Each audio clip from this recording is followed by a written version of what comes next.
hit the floor, most definitely. All right, man. We are gonna start it off in 5, 4, 3, 2, and 1. What's happening, everybody? This your main man, Monty, in the building. The Shysters and Charlatans Podcast Ep.4. Pleasure to be here. Today is, let me see, you see, December the 7th, 2019. It is a sunny Saturday afternoon, and today I'm in the building with my good friend, Mr. Chris Lance. How you doing, buddy? Doing great. Awesome. Happy to be here, buddy. Thanks for inviting me. Oh, let's see. Chris Lance and I met. I don't know when I started working there. It must have been around 2010, maybe. No, a little bit after that. 11. It's been a while. Put on 2011.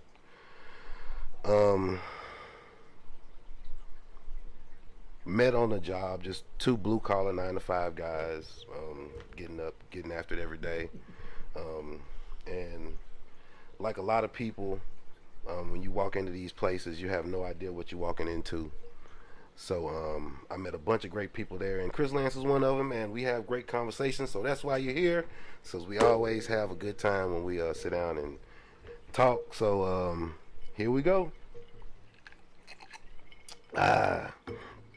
To start it off, I will reminisce on my first day on the job when we first met, and this is one of our this is just something. It just is what it is. This is when I first pulled into the parking lot. The first thing I noticed was your Jeep with the Confederate flag on the front.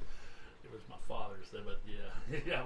This as coming in green, not knowing anything. That's like the first thing I saw. And as a black dude, my first thought is like, oh shit. So you never know what you're walking into. Yeah. But the thing I learned with that is to never judge off things like that, because you never know who a person is based on something like that. So long story short, come to find out that my boss is the guy that drives the Jeep. Oh crap again. And from day one, you were always honest, which is one thing I totally respect in any boss I've ever had. No BS. It just is. Even if it hurts, it just is what it is. You shake your head like, hey buddy, this is what it is. And I respect that. So always respected that. Nice understanding. So I don't know if you remember this or not, but my first week there, y'all had done something real good, and LP was sponsoring the Titans. We got Titans tickets. Everybody else was on schedule to work except you and me. I don't know you, but me and you going to the Titans game. And nothing bonds two people like football, especially when you're watching your favorite team getting their ass beat. Yeah, that bonds people, because you feel the sorrow and the sadness as you sit there and look at these guys just stink up the field, and you look at each other and just horror. Yeah. But I was sorry to get you into that. yeah, that was. But going to any pro game is cool. Just to be there with everybody else. You there with like 68,000 people, and everybody's cheering. It's a pretty cool experience. Yeah. But They were great seats too, and on the 50. yeah. On the 50. Oh man, they were awesome. I was so excited. And they just got their doors blown off by the freaking Bengals, no less. Was it the It was the Bengals. Oh, it was terrible. Oh my goodness. But I just remember Chris Johnson, every time he ran it, I could see the holes opening from him, and he would run around the hole right into somebody. oh, it was just horrible. And so with that, instantaneously, I was like, you know what, screw that. You never judge off stuff like that. This dude is cool, A1. And over the course of the years we ended up working together and becoming friends, always been a stand-up dude. So I always respected that. And one of the first conversations we had was about the flag on the truck. And everybody, times are always changing. Mm-hmm. From the time when, how old are you? I'm 57 I'm in 40, February. I'm 45. All right. From the time we were little to 20s, 30s, up to now, things are continuously changing. So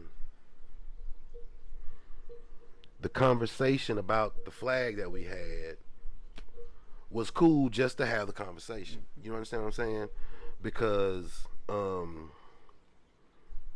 I can remember back in the 80s when I was a kid, I had a General Lee car with the Confederate flag on it.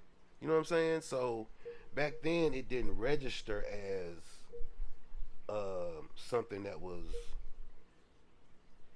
uh, uh, um, a symbol of hatred to me as a kid, only because I liked the Dukes of Hazzard. I wasn't reading history books, and I had no idea what it represented. I was in elementary school. You know what I'm saying? So you get older, you begin to read stuff, and you begin to understand the historicity of stuff. So I've got my side, you've got your side, and just to bring those two sides together and just have a conversation about it was really, really cool. Because I never just sat down and talked to a white dude about, like, what is that about? And he's just like, dude, it's just, you know, it was Southern pride or whatever. I forgot. It was like how many years ago. But can you talk a little bit about how that flag, the United States flag, any flag, can you understand? You can probably understand better than I can, because I don't fully understand why people get so angry about flags. Because to me they're just symbols. And I understand people are proud of their symbols, and even when I was in college, if somebody pissed on a TSU flag, I'd be ready to fight. So I get that. You understand what I'm saying? But in the grand scheme of things, at the end of the day, it's just a piece of fabric. You understand what I'm saying? So I can understand people being like, again, one of our conversations I believe we had when the Colin Kaepernick thing happened. I believe you said, I don't like what he's doing, but you're a Marine. You said, I joined Marines and I fought for his right to be able to do that. He's got a right to do it. The only thing I hate about him doing it was, because he's doing it, I don't need, and we don't need people in Hollywood, the media, or anywhere telling us about how bad things are. We live it. We see it every day. You're part of it.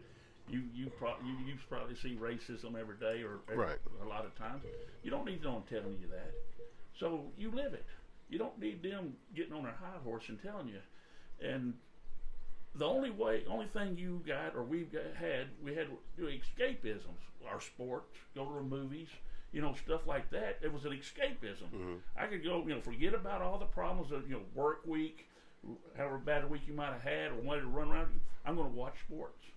Watch a ball game and relax. I'm going to go to a movie.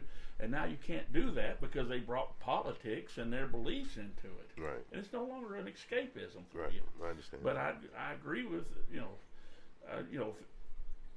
what I don't like about it, he was doing it then. Why isn't he doing it now? Now he's not tied up with the ball game. He ought to be on TV every week, preaching what he was preaching then. Right. I totally I can understand how sports are like the one thing that can get everybody like out of whatever the week was, and it's the one time a week maybe where people who would never ever be on the same page are on the same page for whatever reason. We like this team, we like this guy, or whatever. And I understand that. I can understand that. With the flag, and when we went to, you seen the flag on the Jeep, but then we bonded there at the ball game, Right. It was a way to come together. It's a way for unite people, right. And now you don't have that no more. Mm-hmm. And so it's gotten very divisive.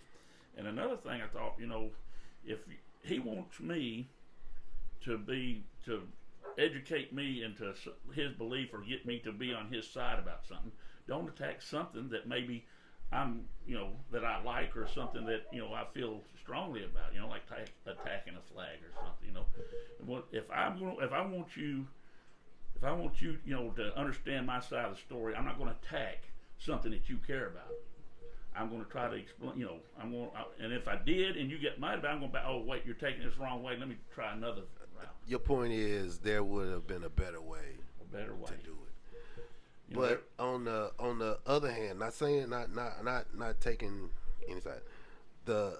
On the other hand, sometimes people feel like they're at a loss. So the only way they can bring this to some people's attention is to do whatever they got to do. Now, not saying that he was in some type of adverse position or anything like that, but I can understand why he chose to do it.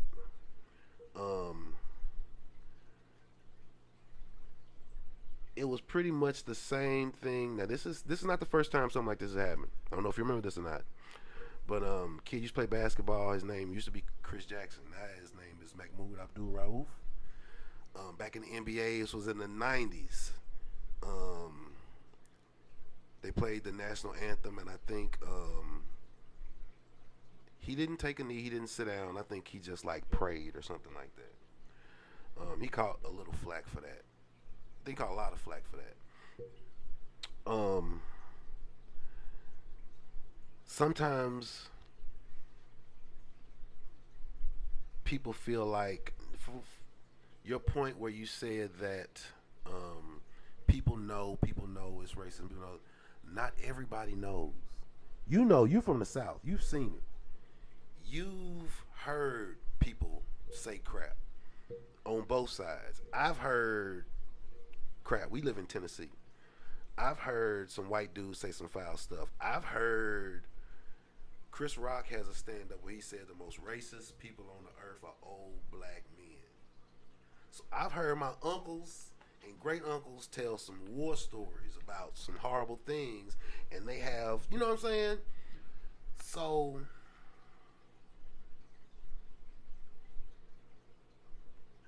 the stuff goes back to those guys. But as we get older and we mature and we understand how certain things affect different people, sometimes we should be more conscious, I guess, of how the other person feels. And that's what you're saying. If he wants to get his point across, he should be more conscious of how you feel. And he's kind of saying the same thing. Mm-hmm. I need you to be more conscious of the shit that I'm going through or my people are going through. Yeah. And it's kind of like I told you before we started, I've been watching a lot of lectures and a lot of debates on YouTube. And what I get with a lot of debates is people don't even listen. We talking. Mm-hmm. And a lot of the times, if you're saying something, I'm not even fucking listening to what you're saying.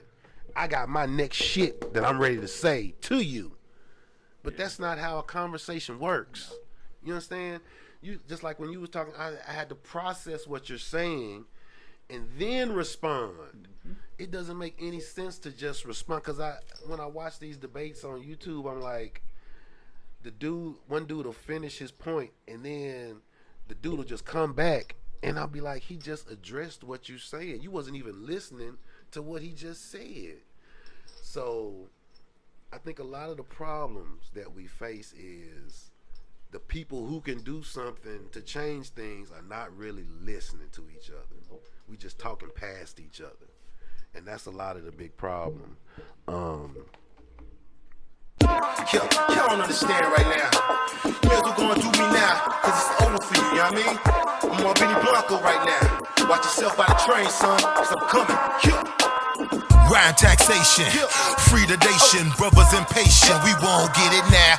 Ain't no emancipation, new world relation, new world plantation. They paying this go round, some brothers still waiting.